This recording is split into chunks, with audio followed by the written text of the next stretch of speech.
Halo Sobat Otomotif, balik lagi di SJ Motor. Sering penasaran gak sih apa yang sebenarnya bikin mesin motor kita itu nyala setiap kali kita ngegas? Nah, di bahasan kali ini kita akan bongkar rahasia di baliknya. Kelihatannya kan rumit banget tuh, banyak besi, banyak kabel.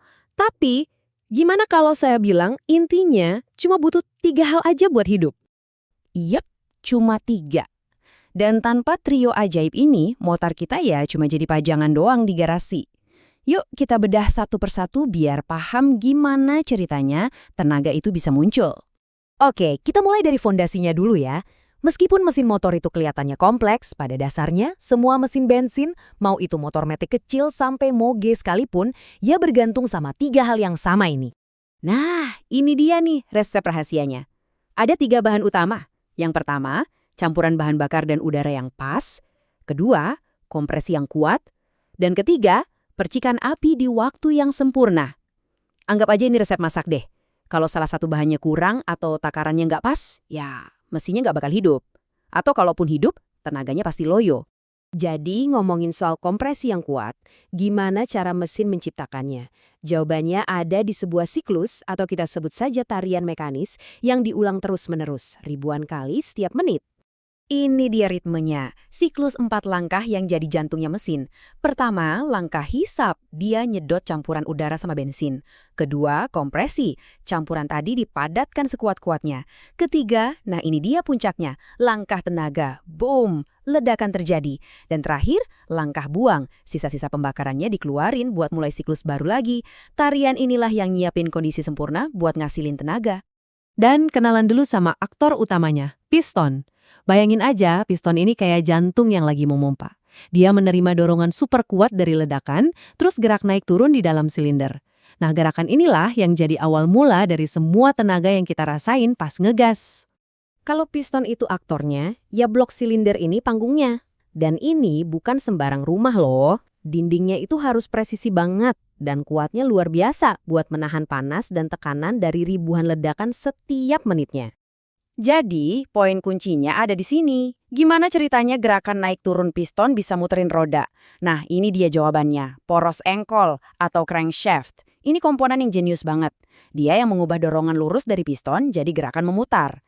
Tanpa dia, semua tenaga dari ledakan itu ya bakal sia-sia aja. Nggak akan pernah sampai ke roda. Oke, kompresi udah ada. Campuran bahan bakar udah siap dipadatkan. Sekarang, kita butuh elemen kedua. Percikan api. Inilah pemicunya. Dan bukan sembarang percikan loh. Percikannya harus super kuat.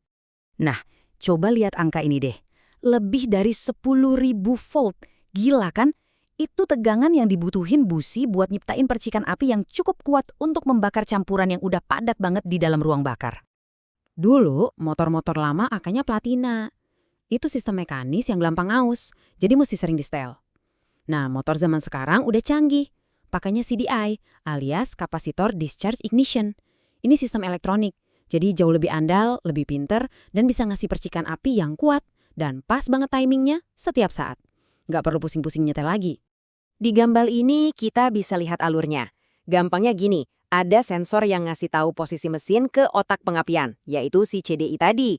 Terus, CDI nyuruh koil buat melipat gandakan listrik jadi ribuan volt dan cilep dilepaskan lewat busi. Jadi deh percikan api di momen yang paling pas. Nah, kotak hitam kecil ini nih, biang keladinya. Ini otaknya.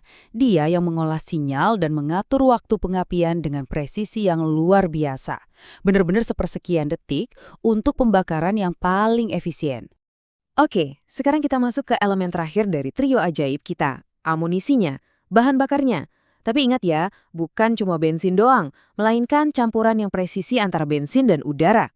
Caranya ada 2. Yang lebih jadul itu karburator, ini alat mekanis. Kalau motor modern kebanyakan udah pakai injeksi bahan bakar. Ini sistem elektronik yang nyemprotin bensin dengan takaran yang super presisi. Makanya motor injeksi biasanya lebih irit, lebih responsif, dan lebih ramah lingkungan. Baik, ketiga elemen udah kita bahas. Sekarang, ayo kita gabungkan semuanya dan lihat gimana dari percikan api bisa jadi kecepatan di jalan. Kutipan ini benar-benar merangkum semuanya dengan sempurna. Kompresi dan pengapian itu harus sinkron. Harus bekerja bareng kayak tim yang solid. Kalau salah satunya aja meleset sedikit, wah tenaga bisa langsung hilang dan efisiensinya menurun drastis. Analogi dapur mesin ini pas banget kan? Ruang bakar itu ya dapurnya. Disitulah semua bahan, campuran udara bensin, tekanan kompresi yang tinggi, sama percikan api bertemu dan dimasak jadi sebuah ledakan tenaga yang akhirnya mendorong motor kita. Jadi, ini dia momen klimaksnya. Di langkah tenaga, kompres yang super padat itu ketemu sama percikan api yang timingnya sempurna. Boom! Terjadilah ledakan yang terkontrol. Ledakan inilah yang menekan piston ke bawah dengan kekuatan dahsyat yang kemudian memutar poros engkol dan, melesatkan kita ke depan. Terus, kenapa sih kita perlu tahu semua ini? Penting banget, soalnya kalau kita paham 3 hal ini, kita jadi lebih gampang buat ngobrol sama motor kita. Misalnya motornya berbet, jangan-jangan masalah bahan bakar. Tenaganya kok loyo? Mungkin kompresinya bocor. Susah dinyalain? Bisa jadi dari pengapiannya. Jadi lebih peka kan? Coba bayangin, mesin motor kita itu ngelakuin tarian trio ajaib ini ribuan kali tiap menit. Luar biasa kan? Nah, pertanyaannya sekarang, apa mesin motor kita sudah dapat perhatian dan perawatan yang dibutuhkannya? Karena mesin yang dirawat dengan baik itu pasti performanya juga asik. Gimana sobat? Semoga penjelasan singkat ini ngebantu ya. Kalau kalian suka konten bongkar-bongkar kayak gini, jangan lupa ya buat dukung channel SC Motor dengan cara subscribe, like, dan share video ini ke teman-teman kalian. Oh ya, tinggalkan komentar juga di bawah. Kami seneng banget bacanya. Makasih banyak udah nonton, sampai ketemu di video selanjutnya.